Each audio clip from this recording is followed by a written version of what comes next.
ସାଙ୍ଗମାନେ ଆପଣଙ୍କର ପ୍ରିୟ ଧାରାବାହିକ ସିରିଏଲ ସିନ୍ଦୁରଙ୍କ ଏପିସୋଡରେ ଆପଣମାନେ ଦେଖିବାକୁ ପାଇବେ ଜବରଦସ୍ତ ସିନ୍। ହଁ ସାଙ୍ଗମାନେ ଆପଣମାନେ ଦେଖିବାକୁ ପାଇବେ ଯେ ଆଜି ଯେତେବେଳେ ଆଦ୍ୟା ମଲ୍ଲିକାକୁ କଡ଼ା ଜବାବ ଦେବେ।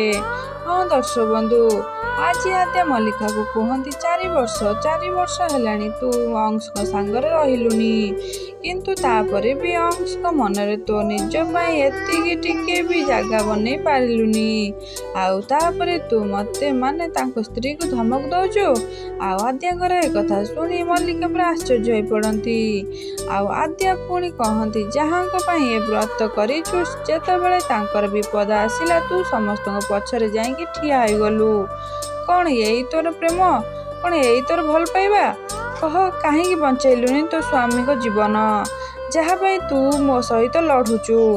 ଆଉ ପୁଣି କହନ୍ତି ଆରେ ତୁ ଯାହାଙ୍କ ନାଁରେ ସିନ୍ଦୁର ତୁ ତୋ ସିନ୍ଥିରେ ପିନ୍ଧିଛୁ, ତୁ ନିଜେ ତାଙ୍କ ସ୍ତ୍ରୀ ବୋଲି କହୁଛୁ, ତାଙ୍କ ପାଇଁ ତୁ ଗୋଟେ ସାମାନ୍ୟ ଘାଇକି ଡେଇଁ ପାରିଲୁନି।